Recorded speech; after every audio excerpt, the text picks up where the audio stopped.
آیت کریمہ نمبر 82، چھٹے پارے کا اختتام، سورۃ المائدہ۔ الحمدللہ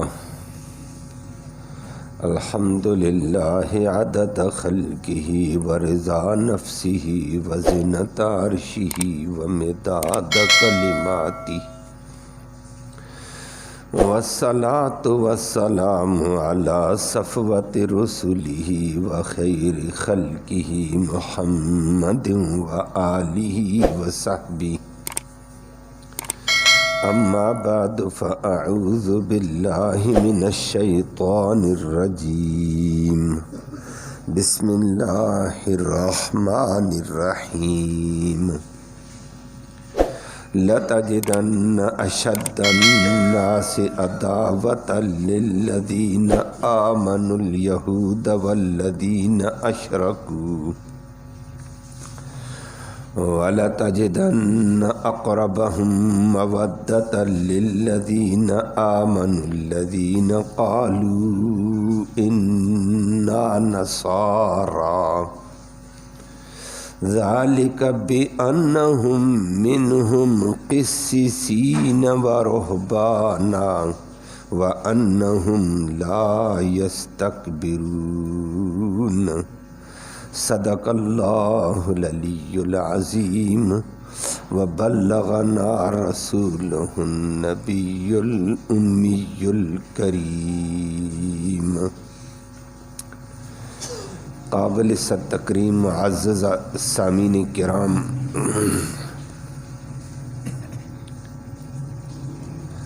آیت کریمہ میں اللہ نے اسلام کا، قرآن کا عدل و انصاف پر مبنی انداز ذکر فرمایا۔ وہ آپ کے علم میں ہے، 3-4 رکوع سے یہودیوں کی بڑی قباحتیں، بڑی خباثتیں، عیسائیوں کی بڑی قباحتیں بیان ہوئیں، پھر ان پہ لعنت کا، اللہ کے غضب کا ذکر ہوا۔ کل بھی ان کی لعنت کا حوالے سے آپ نے سنا تھا۔ آج اللہ رب العالمین نے فرمایا عدل اور انصاف کا تقاضا یہ ہے جو بات کسی میں اچھی ہو اس کو اچھا بیان کرو۔ تو عیسائیوں میں کچھ اچھی لوگ بھی تھے، اللہ نے آج ان کا ذکر کیا کہ یہ عیسائیوں میں سے یہ جماعت اسلام کے مسلمانوں کے ذرا قریب ہے، اور ساتھ ساتھ اس کی 3 وجہ بتائیں کہ وجہ اس کی یہ تھی کہ یہ اسلام کے قریب، حق کے قریب، ہدایت کے قریب ہے۔ یہ کیوں؟ فرمایا ان میں علماء کرام ہیں، اور یہ علماء کرام کا لحاظ رکھتے ہیں، ان میں مشائخ ہیں، درویش طبقہ ہے، اور یہ لوگ ان درویشوں کی بات سنتے ہیں۔ تو علماء اور مشائخ جس قوم میں ہوں اس کے لیے ہدایت کا ذریعہ اللہ راستہ کھول دیتا ہے، لوگ اس کی بات سنیں۔ تیسری بات فرمائی ان میں تکبر نہیں ہے، اللہ ہم سب کو اس سے محفوظ فرمائے۔ مقابلے میں یہودیوں کو کے بارے میں اللہ نے فرمایا یہودی بڑے سخت ہیں اسلام کے حوالے سے، مسلمانوں کی دشمنی میں تمہیں سخت طبقہ ملے گا تو یہودی ملیں گے، اللہ ہمیں سمجھ نصیب فرمائے۔ لیکن وہ کل بھی آپ نے سنا ہمارے مسلمان دوڑ دوڑ کر یہودیوں کے تابع بن رہے ہیں، یہودیوں کی غلامی میں جا رہے ہیں، ان کی تعریفیں کرتے ہوئے نظر آ رہے ہیں۔ رب قرآن میں شہادت دیتا ہے یہودی خطرناک طبقہ ہے اور سخت ترین طبقہ ہے۔ رب سچا ہوگا یا ہمارا ذہن غلط ہے؟ رب سچا، رب کا قرآن سچا ہے۔ لفظی ترجمہ سماعت فرمائیں، پھر بات عرض کرتا ہوں۔ فرمایا سنو لفظ کے اعتبار سے،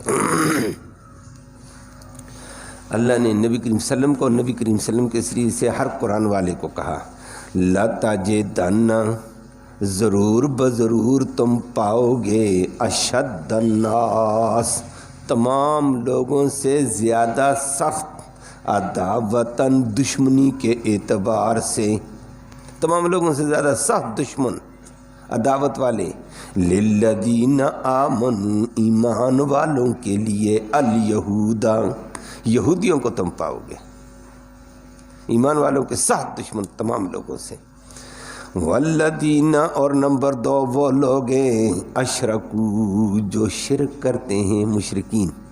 دوسرے نمبر کے سخت دعوت والے نبی کریم صلی اللہ علیہ وسلم کے دور میں بھی مشرکین مکہ تھے، اور اس کے مقابلے میں یہ 2 گروپ۔ نمبر 3 وَلَتَجِدَنَّ، ضرور بضرور تم پاؤ گے نبی صلی اللہ علیہ وسلم اور بعد والو، اقرب زیادہ قریب، ہم ان مسلمانوں کے، اقرب ہم ان لوگوں سے زیادہ قریب، مودتاً محبت چاہت کے طور پر، للذین آمنوا ایمان والوں کے لیے، الذین ان لوگوں کو پاؤ گے، قالوا جو کہتے ہیں انا نصارا کہ ہم تو عیسائی ہیں، جو اپنے آپ کو نصارہ کہتے ہیں وہ ذرا مسلمانوں سے محبت والے، قرب کے اعتبار سے۔ یا اللہ یہ کیوں عیسائیوں میں ذرا اسلام کی قربت ہے، محبت ہے، یہودیوں میں عداوت ہے، یہ کیوں؟ فرمایا ذالک، یہ عیسائیوں کے اندر اسلام کی محبت، مودت، قرب اس وجہ سے ہے، بے انا بسبب اس کے بے شک، منہم ان عیسائیوں میں سے قسیسین علماء ہیں، ان میں علماء ہیں، ورہبانا اور مشائخ ہیں، مشائخ درویش خدا پرست طبقہ ہے، اس کا اثر ہے ان پر۔ نمبر 3 ایک اور بات ہے، وَأَنَّهُمْ اور بے شک یہ عیسائیوں والی جماعت، لا يستكبرون یہ تکبر نہیں کرتے ہیں، اور جو بندہ تکبر نہ کرے اس کو اللہ ہدایت نصیب کر دیتے ہیں، تکبر والے کو کبھی ہدایت نہیں ملتی ہے۔ اللہ ہمیں اس ظلم سے محفوظ فرمائے۔ کل بڑی تفصیل کے ساتھ پہلی والی آیتوں میں اللہ نے ذکر کر کے مسلمانوں کو تنبیہ کی کہ مسلمانوں، لعن الذین کفروا من بنی اسرائیل علی لسان داود و عیسی ابن مریم، کہ ہم نے بنی اسرائیل پر، یہودیوں پر موسیٰ علیہ السلام کی، کل میں نے ذکر کیا تھا، موسیٰ علیہ السلام کی زبان سے بھی ان پہ لعنت ہوئی ہے، داؤد علیہ السلام نے بھی ان پہ لعنت کی تھی جس کی وجہ سے ان کا گروپ خنزیر بن گیا، عیسیٰ علیہ السلام کے زبان سے بھی ان پہ لعنت کی گئی جس سے ان کا گروپ بندر بن گیا، اور بالآخر محمد کریم صلی اللہ علیہ وسلم نے بھی ان پر بار بار لعنت فرمائی، حتیٰ کہ مرض الوفات کی بات میں نے ذکر کی تھی، نبی نے مرض الوفات میں بھی یہودیوں پر لعنت کا ذکر کیا بار بار، اور مسلمانوں کو تنبیہ کی تھی، میں دیکھ لو یہودیوں پر لعنت کر رہا ہوں، یہودیوں کے کرتوتوں سے تم بچنا، لعن اللہ الیہود والنصارى، بار بار نبی نے فرمایا تھا، فرمایا ان یہودیوں کے اوپر اللہ کی لعنت ہو۔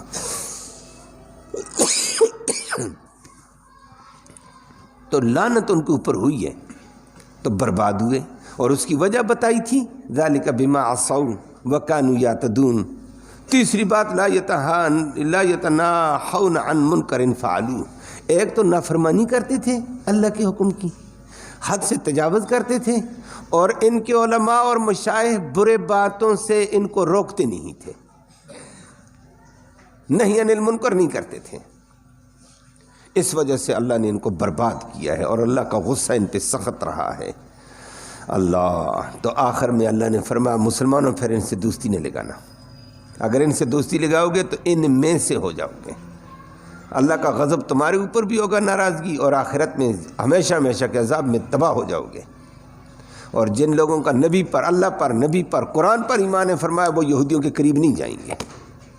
آخری آیت میں کل آپ نے سنا، آج اللہ نے اس سے پہلے 2-3 رکوعوں میں تسلسل کے ساتھ یہودیوں کی بڑی بڑی قباحتیں اللہ نے ذکر کی، آج اللہ نے عدل کا انداز اختیار کیا کہ اسلام عدل والا ہے، جس میں خوبی ہے خوبی بیان کرو، جس میں بریائی ہے اس کی بریائی کو بیان کرو تاکہ لوگ بچیں۔ بریائی کو اس لیے بیان کیا جاتا ہے تاکہ لوگ اس کے شکنجے میں نہ آ جائیں، خوبی بیان کرو لوگ اس کے قریب ہو جائیں، اچھے کو اچھا برے کو برا کہو، عدل یہی ہے۔ یہ نہیں ہے کہ ہماری کسی سے دشمنی، اس کی اچھائیاں بھی برائیاں، برائیاں تو خود ہیں برائیاں۔ آج کل ہمارا حال یہ ہے وتیرہ، ایک پارٹی دوسری کی اچھائی کو ماننے کو تیار نہیں ہے، دوسری پارٹی دوسری کی اچھائیاں ماننے کو تیار نہیں ہے، تابڑ توڑ حملے ہیں نچلی سطح سے لے کر اوپر تک۔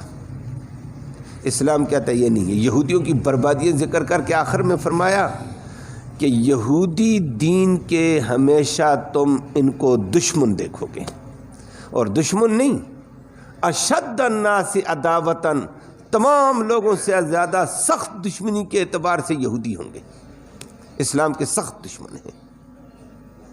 اللہ ہم سب کو سمجھ نصیب فرمائے۔ لیکن آج ہمارا ماحول کیا کہتے ہیں؟ ہمارے فارن جتنے احباب ہیں دوڑتے ہیں امریکہ میں، برطانیہ میں، لندن میں، کینیڈا میں، جہاں جہاں بھی، وہ بیچارے یہودیوں کی مرہون منت اور ان سے دوستیاں بھی ہیں، تعلقات بھی ہیں الی آخری ہی۔ اللہ سب کو سمجھ نصیب فرما اور بچنا نصیب فرما۔ جب اللہ کہتا ہے یہ تمہارے نہیں ہیں، تمہارے نبی کے نہیں ہیں، تو تمہارے کیسے ہوں گے؟ کیوں ان کے ساتھ یارانی دوستیاں لگاتے ہو؟ اور الفاظ قرآن کے بڑے سخت ہیں، اور حدیث نے اس کی وضاحت کی ہے۔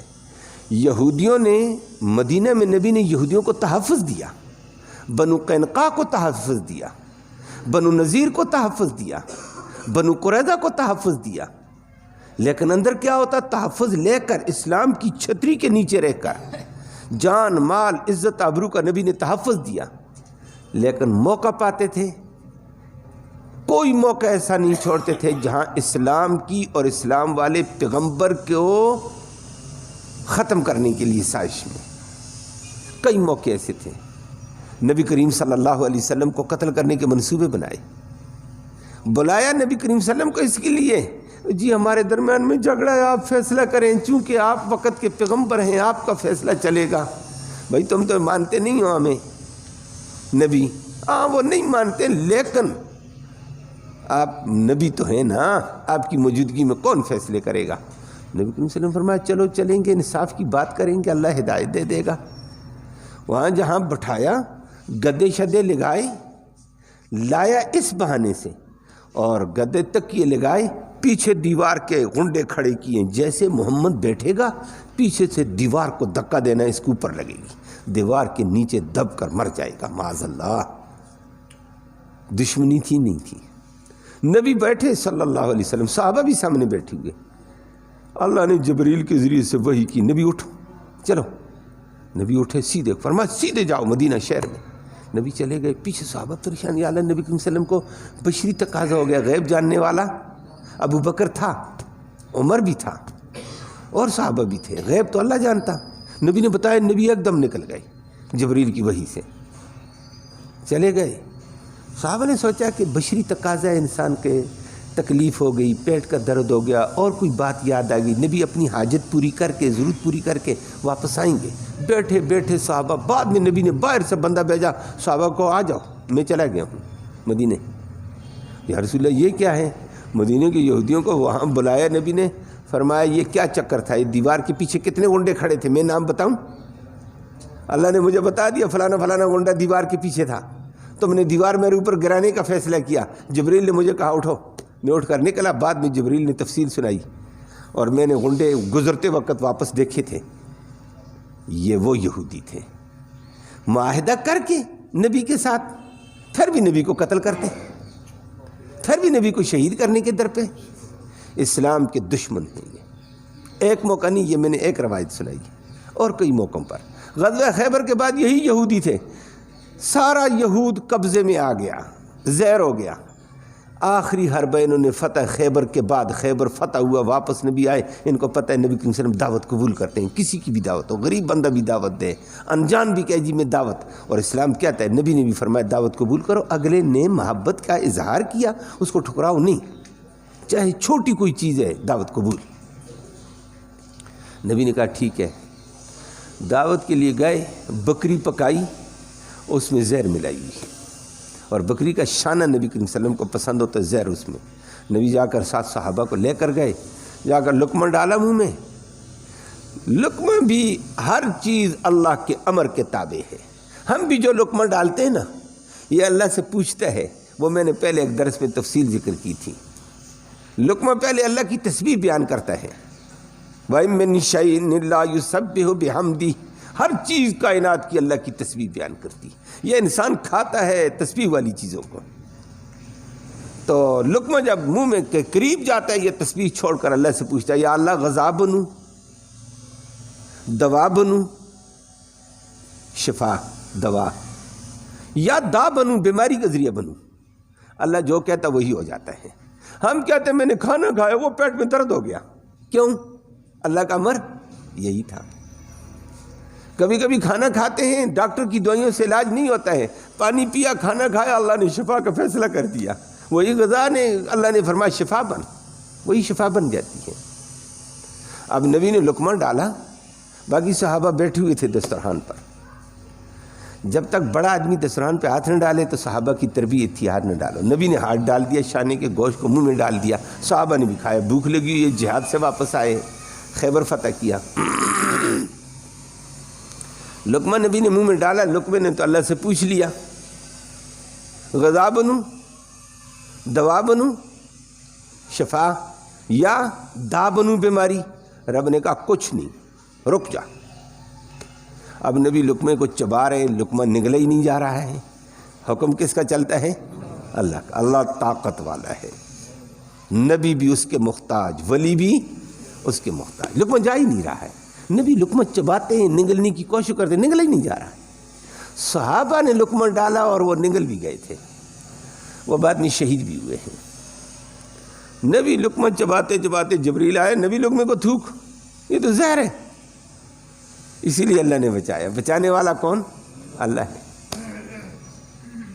نبی کریم صلی اللہ علیہ وسلم نے ان کو بلایا، یہودیوں کو، ہاں تمہارا نام کیا ہے؟ جھوٹ بولا۔ بخاری کی روایت میں بڑی تفصیل ہے، نبی نے فرمایا جھوٹ بولتے، تمہارے باپ کا نام یہ ہے، تمہارے دادے کا نام یہ ہے، تم نے زہر ملایا تھا؟ کہتے ہیں نہیں۔ کہا میں کہتا ہوں فلاں فلاں نے ملایا زہر۔ اللہ بتا دیا، ابو شاہم نے کی بیچیوں نے زہر ملایا اس نے۔ کہتے اچھا، کہا کیوں ملایا؟ کہ سچ بتاؤ۔ کہتے ہاں جی اب سچ بتاتے ہیں۔ سچ پھر بھی نہیں بتایا۔ کہا ہم نہیں بتائیں گے، آپ کو وہی سے پتہ چل جاتا، آپ بتا دیتے ہیں آگے سے۔ ہم نے اس لیے ملایا تھا کہ یہ بھی ایک بہانہ ہے، چکر ہے، جس طرح آج کل ہمیں نہیں چکر دیتے ہیں یہ بے ایمان، اور ہمارے لوگ کہتے ہیں چونکہ بات تو بڑی اچھی کی ہے جی، اور بات اچھی کی، بات کے پیچھے چھرا بہت زبردست تیز ہے، دھوکہ کیوں کھاتے ہو؟ اللہ ہمیں محفوظ فرمائے۔ کہنے لگے جی ہم نے اس لیے زہر ملایا تھا، سچا نبی ہو جائے گا بچ جائے گا، جھوٹا ہوگا تو کھا کر مر جائے گا، جان چھوٹی۔ نبی نے فرمایا جھوٹ بولتے، کذبتم، تم نے جھوٹ بولا ہے، تمہیں پتہ ہے میں سچا نبی ہوں، میرے معجزات دیکھے ہوئے ہیں، تم نے، تمہاری کتابوں کے اندر ذکر موجود ہے، تم چھپاتے ہو، موقع بہ موقع ظاہر بھی کرتے ہو، اور فلاں موقع پر تم نے معجزہ نہیں دیکھا، فلاں موقع پر ساری تفصیل۔ کہا جھوٹ بولتے ہو، میں سچ بتاؤں تم نے مجھے قتل کرنا چاہا تھا۔ بعد میں کہتے جی جی بس ہمیں معاف کر دو، بس بات یہی تھی، معاف کر دو۔ نبی نے فرمایا ذات کے لیے معاف کروں گا، ذاتی انتقام نبی کسی سے نہیں لیتے تھے، نبی نے معاف کر دیا۔ بعد میں ایک صحابی شہید ہو گئے تھے، ان کی وجہ سے نبی نے گرفت کی تھی، فرمایا غیر کے حق کو میں معاف نہیں کر سکتا، میں اپنا حق معاف کروں گا۔ تو یہ وہ دشمن ہیں دین کے، یہ اسلام کے نیچے پل کر بھی اسلام کو نقصان، اسلام والے پیغمبر کو بھی نقصان دیتے تھے۔ اللہ نے نبی کو بتایا، نبی فرمایا یہودی بڑا بے ایمان ہے، اس کی دشمنی کبھی مسلمان سے کم نہیں ہوگی، یہ دشمنی میں سخت ہے، اس سے بچ کر رہنا۔ اور قرآن کے الفاظ ہیں، لیکن افسوس میں نے کل بھی ذکر کیا، لعنت ان پر کی ہے قرآن نے۔ قرآن یہ کہتا ہے، ہم دوستیاں لگا لیتے ہیں، کاش لفظی ترجمہ بھی مسلمان کو آیا ہوتا، اس شکنجے میں نہ ہوتا آج۔ اور وہ میں نے کل ذکر کیا، پوری یہودیت کے شکنجے میں دنیا ہے۔ سود کی لعنت اس نے اتنی عام کی، عیسائیوں میں سود نہیں تھا، آج بھی عیسائیوں کا ذکر ہو رہا ہے، ان ظالموں نے ان میں رائج کیا۔ مسلمانوں میں سود کی لعنت انہوں نے رائج کی، اور اب مسلمان اس شکنجے میں، سود میں پیدا ہونے والا بچہ بھی سود کی قرضے میں دبا ہوا ہے پاکستان کا، وہ پتہ ہے آپ کو۔ یہ بڑے بے ایمان ہیں، اللہ ہمیں اس ظلم سے نجات نصیب فرمائے۔ اللہ نے فرمایا لَتَجِدَنَّ، ضرور بضرور تم پاؤ گے، اشد الناس عداوتاً، تمام لوگوں سے زیادہ سخت دشمنی کے اعتبار سے، للذین آمنوا، مومن ایمان والوں کے لیے، الیہودا، یہودی ہیں، والذین اشرکوا، دوسرے نمبر پر مشرکین مکہ تھے نبی کے دور میں۔ فرمایا یہ دو سخت ہیں، نبی ان سے بچ کر رہنا، یہ خطرناک لوگ ہیں۔ اب اللہ نے یہ بتا دیا، اگلی بات کی، فرمایا عیسائی، اس وقت عیسائی حبشہ میں تھے، شام میں عیسائی تھے اس وقت، اب تو شام مسلمانوں کا ہے، اور اس کے ساتھ اور دوسرے منحوس آ گئے نا، کیا اہل تشیع، وہاں اس وقت ان کا غلبہ ہے، حکومت کا غلبہ ان کا، اسی لیے مسلمانوں کو چن چن کر وہاں بھی مارا جا رہا ہے شام میں، اور وہ بھی عالمی ہے کہ انہی یہودیوں کا ایک شکنجہ ہے کہ مسلمانوں کو کم کرو، صرف فلسطین نہیں ہے، جگہ جگہ مسلمانوں کو مارو۔ تو اس وقت شام میں نبی کریم صلی اللہ علیہ وسلم کے قریب علاقہ شام لگتا تھا مدینے کے، ادھر حبشہ تھا، اور کل آپ کے سامنے تفصیل آئی گی اس کی۔ یہ عیسائی لوگ تھے، ان میں ایک طبقہ تھا عیسائیوں کا، سارے عیسائی نہیں، آج بھی سارے عیسائی نہیں ہیں، ایک طبقہ عیسائیوں کا تھا، تعریف ان کی اللہ نے، اور مشرکین مکہ نے زور لگایا تھا ان کو کہ مسلمانوں کے خلاف ہو جاؤ، انہوں نے کہا نہیں بھائی، ہم انصاف کی بات سنیں گے۔ انصاف پسند طبقہ تھا، وہ مسلمانوں سے محبت کرتا تھا، مسلمانوں سے مودت چاہت رکھتا تھا۔ اللہ نے اس کا ذکر کیا، فرمایا یہ عیسائی بہتر ہیں، یہودیوں سے بچ کر رہنا، یہودی مدینہ کے اندر ہیں، بنو قینقاع ہے، بنو نذیر ہے، بنو قریظہ ہے، خیبر کا یہود ہے، بچنا ان سے۔ یہ عیسائی حبشہ کے دور ہیں، یہ بہتر ہیں، شام والے عیسائی یہ بہتر ہیں۔ اللہ نے فرمایا وَلَتَجِدَنَّ، نبی ضرور تو پائے گا، اقربہم، مسلم ان میں سے زیادہ قریب، مودتاً، محبت میں، مودت میں، للذین آمنوا، ایمان والوں کے لیے، الذین، ان لوگوں کو تو پائے گا، قالوا انا نصارى، جو کہتے ہیں ہم عیسائی ہیں، حبشہ والے عیسائی تھے، شام والے عیسائی۔ فرمایا یہ لوگ اچھے ہیں۔ یا اللہ یہ اسلام کے حوالے سے کیسے اچھے ہو گئے ہیں؟ وہ آپ کے سامنے میں نے عرض کیا، یہ بعد میں مسلمانوں سے مودت بھی کرتے تھے، محبت بھی کرتے تھے، کرتے کرتے پکے مسلمان ہو گئے تھے، عظمت والے امام بن گئے تھے۔ یہ کل ان کا ذکر آنے والا ہے، اور وہ بہت پہلے میں نے ذکر کیا تھا، یہ حبشہ ہی کا اسہمہ واحد بادشاہ دنیا کا گزرا ہے، عدل والا، اسلام سے محبت کرنے والا، جس کا غائبانہ جنازہ نبی کریم صلی اللہ علیہ وسلم نے پڑھایا۔ یہ اس کی خصوصیت ہے۔ آج ویسے ہمارے نعرے ہو جاتے ہیں، فلاں کا غائبانہ جنازہ ہوگا، فلاں کا غائبانہ جنازہ ہوگا، غائبانہ جنازہ ہر ایک کا نہیں ہوتا ہے۔ یہ اس عظیم انسان کی خصوصیت ہے، انہی آیتوں میں اس کا ذکر ہے۔ وجہ کیا تھی؟ اسلام کی محبت والا، عدل والا، انصاف والا، عاجزی والا تھا۔ اللہ نے اس کے دل میں اسلام ڈالا، اور اسلام کا مدافع بن کر آیا، یہ اسلام کا اس نے دفاع کیا، مسلمانوں کا دفاع کیا، اللہ نے اس کو بلند مقام دیا ہے۔ فوت حبشہ، وہ کل انشاءاللہ تفصیل آ جائے گی۔ اللہ نے اس کا ذکر کیا کہ یہ لوگ اسلام کے قریب کیوں آئے تھے، ان میں 3 باتیں تھیں، اللہ ہمیں بھی وہ 3 نصیب فرمائے، لیکن آج ہمارا معاشرہ ان تینوں سے دور ہے۔ میری بات سمجھ آئیے؟ فرمایا کیوں؟ ذالک بانہم منہم قسیسین و رہبانا، ایک وجہ یہ تھی عیسائیوں کے اندر علماء موجود ہیں، و رہبانا، مشائخ موجود ہیں، درویش طبقہ موجود ہے۔ رہبان وہ طبقہ ہوتا ہے دنیا سے کنارہ کش، صرف دین کی بات کرنی، مجھے دنیا سے کوئی غرض نہیں۔ علماء صاحب علم طبقہ، جو علم میں ڈوبا ہوا جاتا ہے، اور درویش طبقہ کہتا ہے میں نے ذکر کرنے ہیں، میں نے نفل پڑھنے ہیں، دنیا کی بات نہیں، آخرت کی بات کرنی ہے، باقی دنیا سے مجھے غرض نہیں ہے، اس کو رہبان کہتے ہیں۔ تو ایک رسوخ فی العلم والے طبقہ ان میں تھا، دوسرا عبادت والا طبقہ ان میں تھا۔ یہ مشائخ جس کو آج کی اصطلاح کہتے ہیں، درویش، دوسرا علماء، قسیسین، علم والا طبقہ، علم سے محبت رکھنے والا، علماء تھے ان میں، مشائخ تھے۔ جب ان میں علماء اور مشائخ تھے تو یہ علماء سے محبت کرتے تھے، مشائخ سے محبت کرتے تھے۔ جب علماء اور مشائخ سے محبت کرو گے تو علماء بات کریں گے اللہ اور اللہ کے رسول کی، دین کی، آخرت کی، ان کے دلوں میں اللہ کی عظمت بھی آئے گی، رسول کی بھی عظمت آئے گی، آخرت کی فکر بھی آئے گی۔ درویش طبقہ بھی ان کی اصلاح کرے گا، چھوڑو دنیا جانے والی ہے، آج نہیں تو کل جائے گی، زیادہ اس میں غلو نہ کرو، آخرت بنانے کی فکر کرو، درویش طبقہ یہ کہتا ہے۔ تو فرمایا ان میں یہ دو لوگ تھے جس کی وجہ سے عیسائیت کو دین کے قریب کر دیا ہے، اسلام کے قریب کر دیا، اسلامی محبت ان میں آ گئی، اسلامی الفت اور رحمت ان کے دل میں آئی۔ تیسری بات فرمائی وَأَنَّهُمْ لَا يَسْتَكْبِرُونَ، ان لوگوں میں تکبر نہیں ہے، عاجزی کے ساتھ حق بات کو سنتے ہیں، اور جو بندہ عاجزی کے ساتھ حق کو سنے گا اس کا دل نور سے بھر جائے گا۔ اللہ ہمیں بھی یہ وصف نصیب فرمائے۔ آج ہمارے اندر یہ تینوں وصف نہیں ہیں۔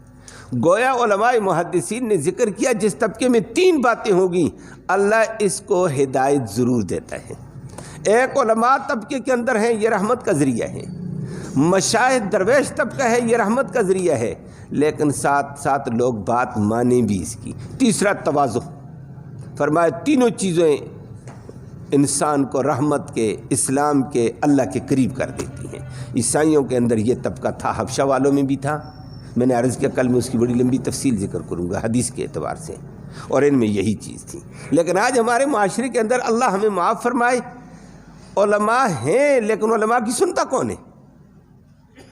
یہ تو اللہ کی رحمت ہے، آپ احباب بیٹھ جاتے ہیں، وہ بھی آج کل کم ہے، کئی دنوں سے ہفتہ 10 دن ہو گئے کم۔ میں بڑا حیران ہوا تھا، آج تو یہ تبلیغی ساتھی سے 2-4 اور بیٹھے ہوئے ہمارے صف میں آئے ہوئے ہیں، تو میں نے کہا یہ ہمارا ہلکا کم ہو گیا، یہ کیا بات ہے؟ ایک دن، دوسرے دن، تیسرے دن مجھے لوگوں نے کیا کہا، کیا چیز لگی ہوئی ہے؟